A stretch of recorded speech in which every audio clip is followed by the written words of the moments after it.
At 7:30, we got Georgia Tech, who's 1-1, traveling number 17, Ole Miss, who's 2-0. Ole Miss favored by 18 on the SEC Network. Haynes King went 40 of 61, thrown for 603 yards, 7 touchdowns, 1 interception through 2 games of football.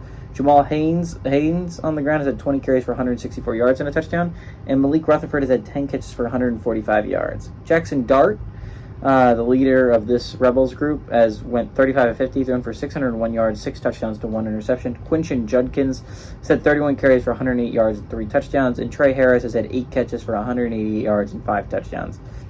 Ole Miss is 3-2 all time against Georgia Tech. Last 3 games have gone to Ole Miss, ranging from 1971 to last year, 2022. There's only been 1 possession game ever in the series history, and that one went to Ole Miss. So, it's just a fact, but it doesn't do anything to determine what's going to happen this year.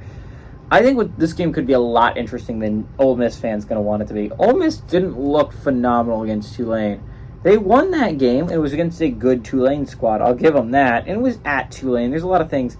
But no Michael Pratt in the game for Tulane, who is their star quarterback. He's the reason why they're really good year in and year out. Like, he is the guy for the Big Green Wave. He's the reason why they were considering a possible playoff berth this year. That's over now.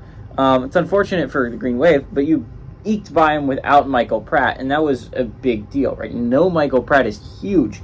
Next week they play Alabama. This is obviously a huge game heading into that game against Alabama. You want to get the win. You want to get the momentum to heading to it's a massive game against Bama next week. I mean, this is a huge early game. And not only do you have to play Bama on this side, I mean, on the other side is Georgia that you just draw this year, unfortunately, if you're Ole Miss. There's a lot of good teams you're going to have to play this year if you're Ole Miss. And if you want to have a possible thing at playoff contention, you can't afford to drop an out-of-conference. Georgia Tech's a good out-of-conference team. I think that's what's going to make this really hard. Georgia Tech, it's well-coached. Haynes King has been playing really good football for the Yellow Jackets. They lost their only FBS game against Louisville, but they led for the majority of that football game. They look like the better team for the majority of that football game. It's hard for me to say Georgia Tech's not going to be a good team this year, and it's going to be a tough team to beat. Ole Miss is the same way. It's going to be at Ole Miss, get home field advantage. Jackson Dart's arguably the better quarterback in this one. I like Ole Miss here. I like Ole Miss to win. I like Georgia Tech to go on the road and cover, though.